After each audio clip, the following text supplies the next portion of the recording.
So I'm gonna tell you a story. I've been thinking about making content for about a year now. I even have videos on YouTube from like 8 years ago, but all the time my mind finds excuses and tries to sabotage the ideas I have, even if they're valuable or not. And I just went for a run, and usually when I go for a run, I get some pretty nice realizations, and just oxygen flowing through my brain. And the realization is nothing innovative, it's nothing you never heard before, but it's that you just have to start. I've been pondering, like looking at YouTube videos, looking at books, and how to plan your content strategy, what to talk about, different niches, and all of that. And that's good, of course, and you should do that at some point.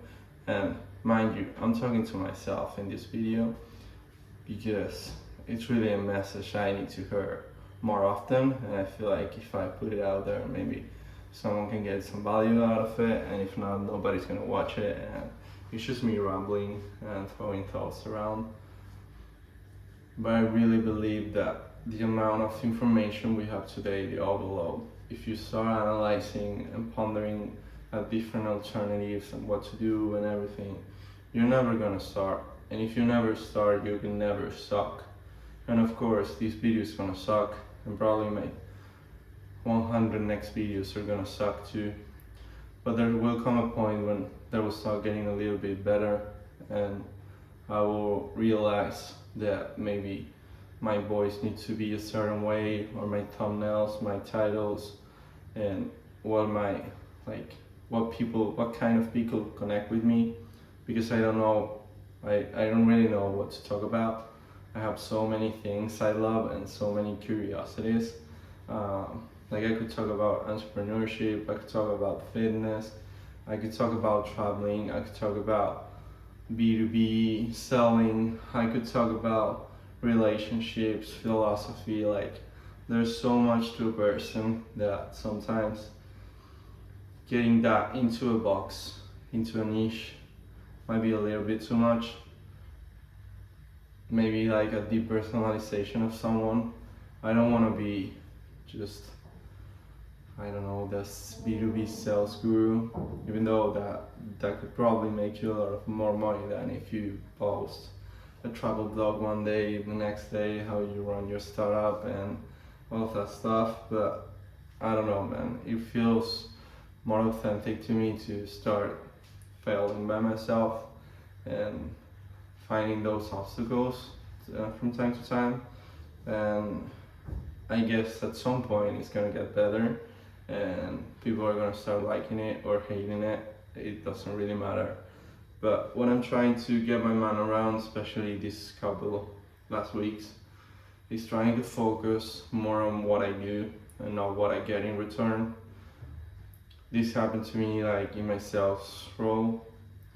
I was thinking so much about getting responses and getting meetings and the meetings converting, and I was starting to that was starting to weigh on me and hinder my activities on a day-to-day basis. So I would get demotivated, and I was like prospect a little bit less and just focus on other stuff. But I feel like if you do your best, and I know hormones, it says like don't do the best you can, you need to do what's required.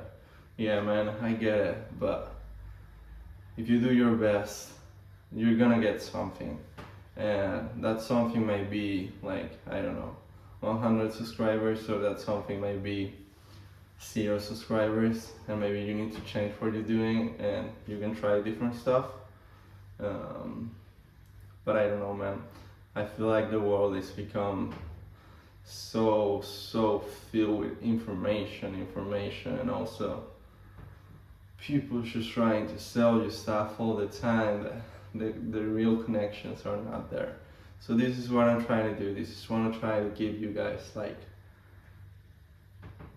this is a peek through of who I am and my story, and what I want to do, and life is great. So I just want to document it here, and again, if somebody listens to it, that's great. If somebody loves it, that's amazing. And if nobody watches it, at least it feels like therapy, talking to the camera. So yeah, guys, hopefully I see you soon. Well, hopefully I'll see you soon, and have a beautiful January 2024.